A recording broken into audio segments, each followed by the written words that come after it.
Okay, so we've just had two very different, but I think complementary documentaries, and I'll explain a little bit more about that in a moment. But first of all, let me introduce, or actually, let's get them to introduce themselves. The directors of both works. Tell us who you are and what your film was. We'll start with yourself, Emma. I'm Emma Croft. My film was Holding On, a short documentary. I directed it, wrote it, produced it, and shot it. Okay, so I'm Oliver Guy-Watkins. My film was called Being Harman, and I made it a couple of years ago in Amsterdam, and yeah, I think that's a good enough introduction for now. Okay. So two, as I said, two slightly complementary documentary styles.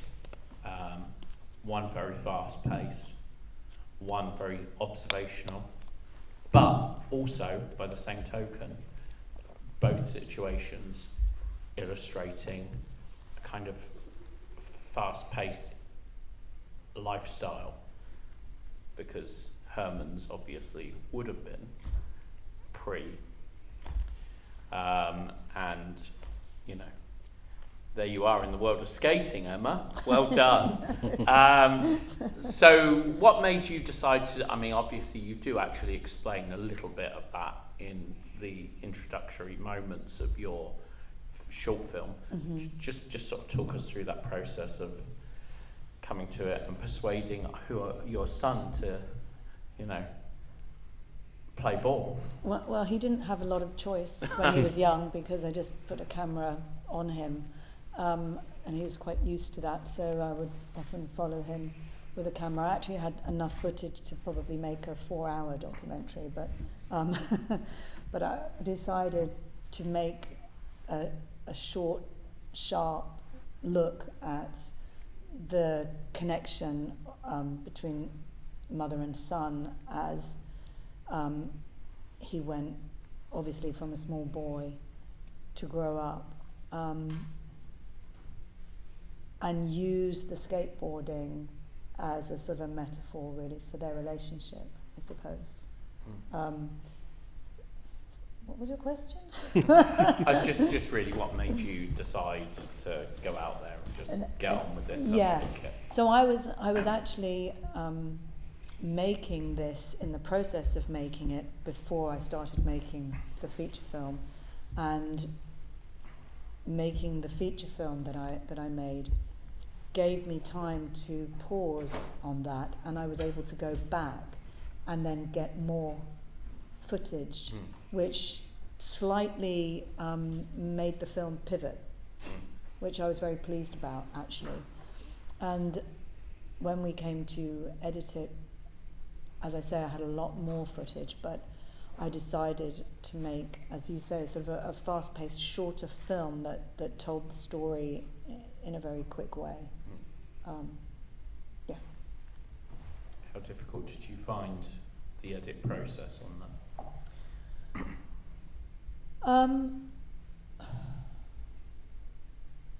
I think I find editing always hard. I don't actually do the physical editing, but I sit with my editor all the time, who wasn't able to be here today. I want to keep everything in a lot of the time, and I've learned to I think I've learned to let things go. Funnily enough, I like holding on things for a long time, and I have other projects that I want to make that I won't make so short, but this particular one,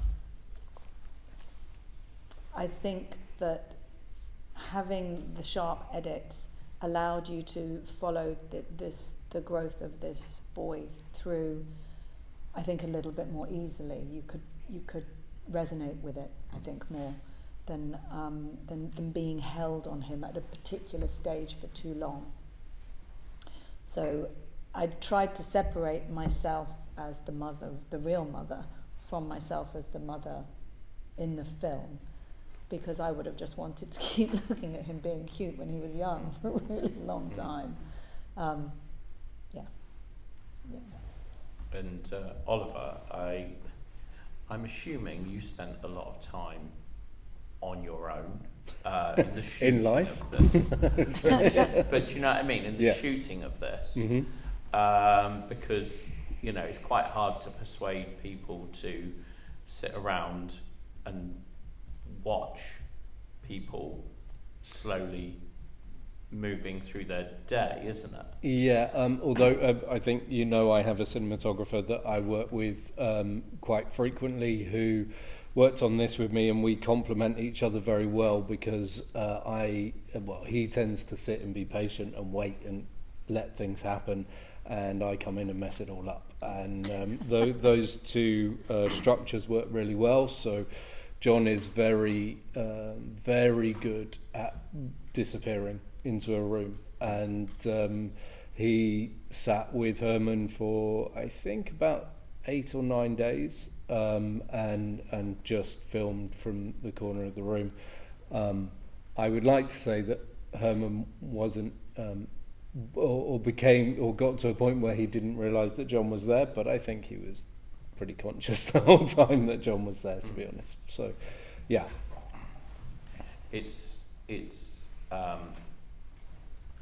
the bit that always gets me when I watch that is the part where he goes to see if there's any new books, and you are very much reminded by the two bikes that there was, in the not too distant past, a very different Harman.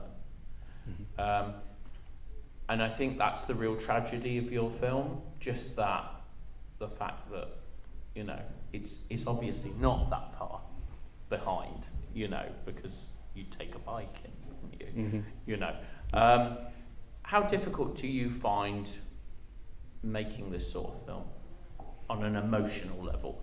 Because I mean, with the greatest respect, we know you well enough to know that you're quite an emotional chap. So I just wondered how difficult you find it. Yeah, actually, it's funny. Lisa's here today, and just when the film ended just now, I said to Lisa, I found it really difficult to watch today, and that's I feel quite emotional now, and I think that is probably the first time that I've watched the film and had that reaction to it in the 20, 30 so times we've screened it. And I'm quite happy that that's happened, because it's allowed me to see the film in a very different way to how I've watched it up until this point. Interestingly, you mentioned that scene. That is the first time that we step outside the house in the film, and that was a conscious decision. And there are various hints, foreshadowing, if you will, throughout the film. That firstly, him talking about Theo, his friend who was murdered on the street on a bike in Amsterdam, and then secondly, the football discussion in the background where you are told the streets are unsafe, and the whole lean towards is the first time you see Harman go outside the house by himself. I wanted you to feel exactly what you've just said, that although his obvious physical capability is unsafe, he doesn't act that way, and in fact he was as unsafe in the world before this happened as he is since this has happened. I think that's the correct answer. That's good. But yeah, it's yeah, as I said, that's the bit that gets me. That's the second time I've watched it today, and it's always the two bikes. I don't understand why. Yeah. Emma, I know this is probably going to sound like a silly question, but it's quite difficult, I believe, because we had Joseph Milson here the other day, who's an active skateboarder. Mm-hmm. It's quite difficult, actually, to shoot skating well, because it is so fast-paced. How do you go through that process yourself? And obviously, there's various points that you're handing over the camera to somebody else. Talk us through that process a little tiny bit, because you managed to get some quite, good shots, but it's quite difficult, especially if you're, there in that, in that moment. It's quite difficult to capture those You know, there's always that bit where it kind of, before you know it, they're off your window, aren't they? Yeah, and then, for want of a better word. And also sometimes when you get people in a skate park that aren't going to be in your movie, haven't signed anything. Yeah. So yes, you in the skate park situation, I would just be in there with them, and it was sometimes a little bit not dangerous really, but they would say get out the way and move over, but I would just get in there. I mean, I like that with my camera, and I go around with my camera quite a lot, and I don't know, it's probably the same with you when you're making a documentary. I kind of forget about it really. It's not like when I'm directing narrative with cinematographer. I'm just with my camera and in there when I'm making something myself. So I think it's an instinctive feeling where I'm follow the skaters. I'm looking for a particular shot. I'm moving my camera, trying to find what I want. When it was myself and Eddie, my son, on our own, it was slightly different because I could say, could you do that again for me? I had more opportunity for that. But when it was with all of the kids in the skate parks, that was different. It was just observing for a long time. Sometimes you just having to be patient and keep trying to see if you get something that's good, and not knowing if you've really got it until later on when you come to look at it. But there were some things that I was quite pleased about, when two of the skaters pass each other and the skateboards go past, and then I follow the other one, and I was pretty chuffed with that. Yeah. I have to say. Yeah. And Oliver, just because, this is your third film that we've screened here over the years. Yeah. And Thank everyone documentary, everyone quite in a chilled pace. Uh-huh. You do like to observe, don't you?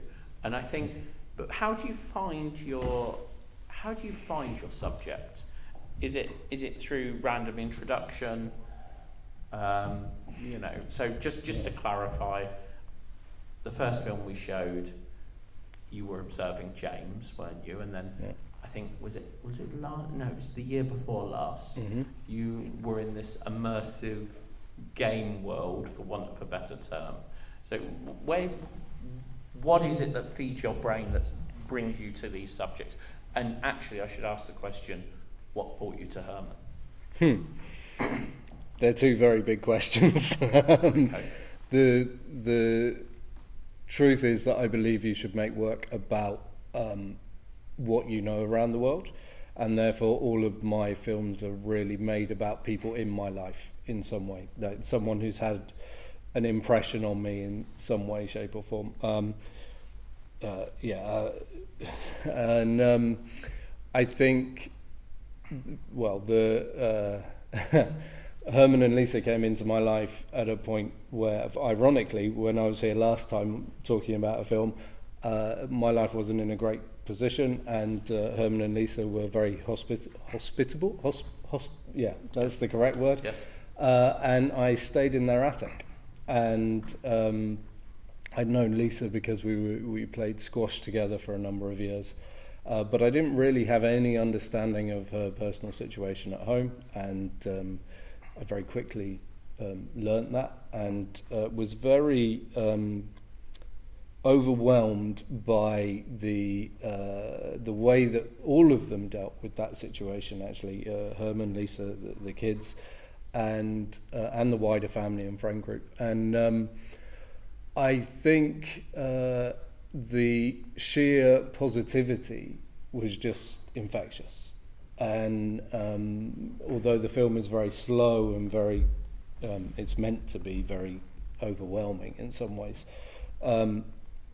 the experience of living in their house was actually one of being lifted up and reconstruction in that sense. So I think for me it was very much about making a parallel between those two things. Yeah. Emma, put you on the spot for anyone that wants to work with you. What do you find more interesting, working as part of a team or working pretty much solo? I think even if I was working solo, as I did with this film a lot, and as you say, I handed over the camera other times to other people, especially if I'm in it.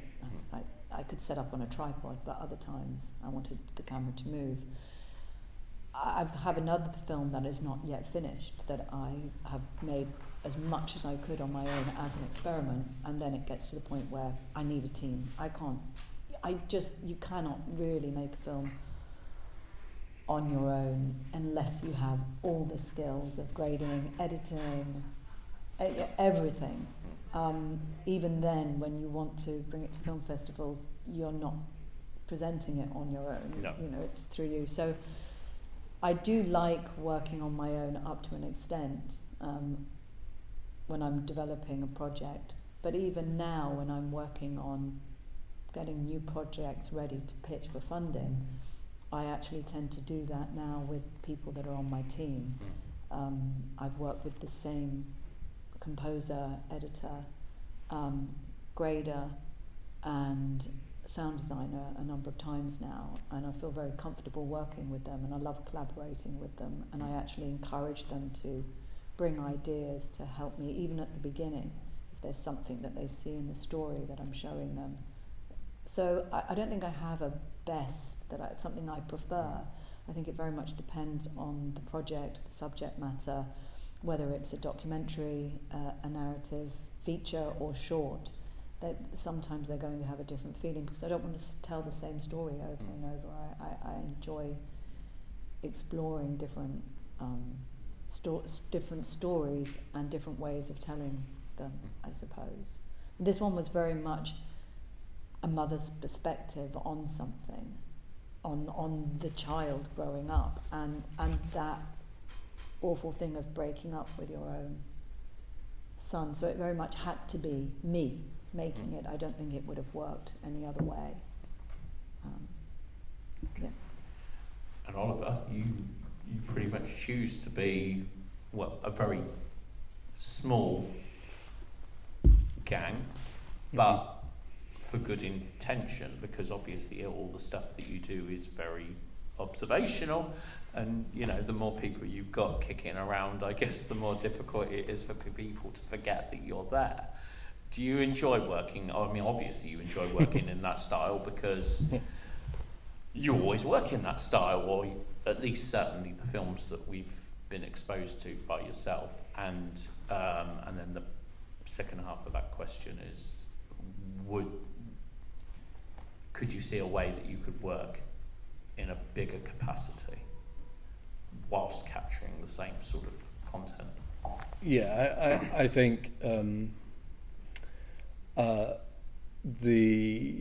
yes, I do see a way of working bigger, and also I'm really contemplating the way I present work at the moment. I think I'm quite disillusioned by certain things in the industry. I had a royalty check from a streaming service for €9 a couple of months ago, which was a very high amount of streams as well, and it was pathetic. And I think I'm at the point where I'm considering how work should be produced in the future and what it should represent.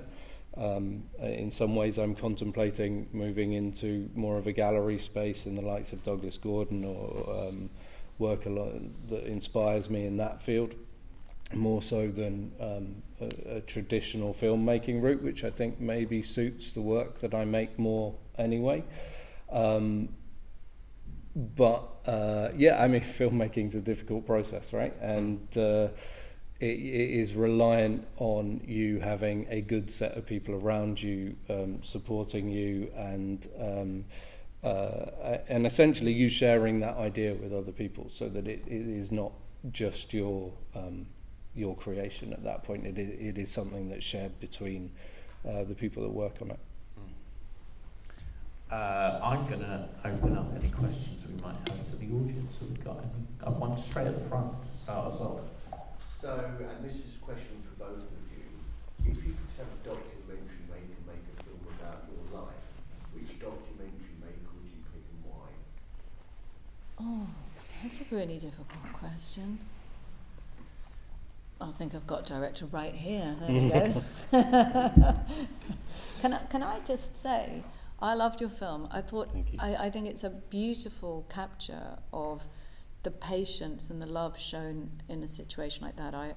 My mother had a stroke a long time ago, and I've been witness to people living in this way. Although I think that the positivity that you say that is in the house with Harman is amazing. But I just think that film needs to go to hospitals all around the world for stroke victims. It really does. People need to sort of see that things are possible. That is also actually a conversation that we've been having recently about how to open up. I remember years ago someone told me the story about the Sriracha film, the documentary that was made, and they made very good money off the back of it purely by touring food conventions and although it's not about the money, it's about the messaging.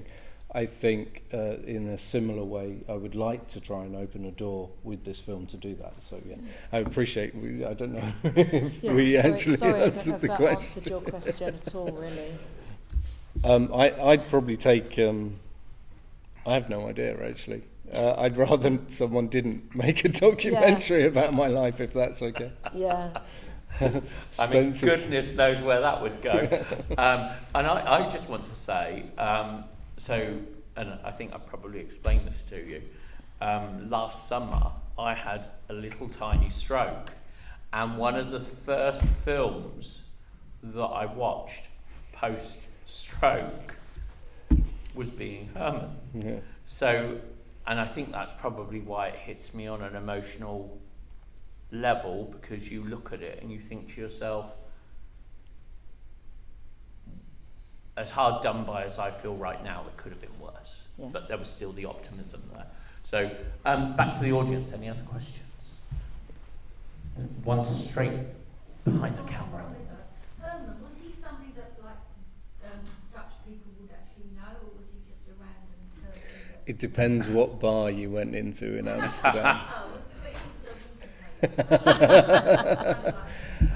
it Lisa, correct me if I'm wrong, but Harman was a lecturer at a university and dabbled in film reviews and various other bits and pieces, and it also was a very the artwork that you see in the film that's hung around the house is Harman's paintings as well. That's great. Really enjoyed that. Any other questions? Okay, so next, Oliver. What I know you said you're reframing, for want of a better term, your work, but is there anything that you've made that we've not seen yet that follows Being Harman, and is there anything that is in the pipeline? The pipeline, the answer is no. That is very much a stop and reconsider point for me at this point in time. There is a film that I took 8 years to shoot and is cut and is about a ballet dancer from the Dutch National Ballet who retired a year and a half ago, and we filmed up until the point of his retirement when he was 34, I think. It is a very valuable document, both to him and to myself and to other people as well. And I don't want it to fall into the same trap that I have had other films fall into recently. So there is a conversation about what we should do with that film at this point in time. It's sat with various sales agents and distributors who are discussing how they would present it, and I am more open to those conversations than I have been in the past. Let's put it that way. But yeah, that is the other film at the moment. Okay, Emma? I do have a short film that is still being edited. I mean, it's actually got a rough cut, but we're working on it and starting the score. We've got a little tiny reshoot to do on that. As I said, I think I said before, it's a film that I wrote, shot, directed, acted. I sort of did everything on it as an experiment. And then I've got other projects that I'm submitting for funding. trying to find funding for, I've got a short documentary, a short narrative and a feature film, all looking for money, really. Makes the world go round, apparently. Well, listen, we'll wrap there, but thank you ever so much, both of you, for 2 really interesting and compelling documentaries. Thank you. Thank you very much, and thank you very much for having my film here at Romford. Thank you. Yeah, thank you.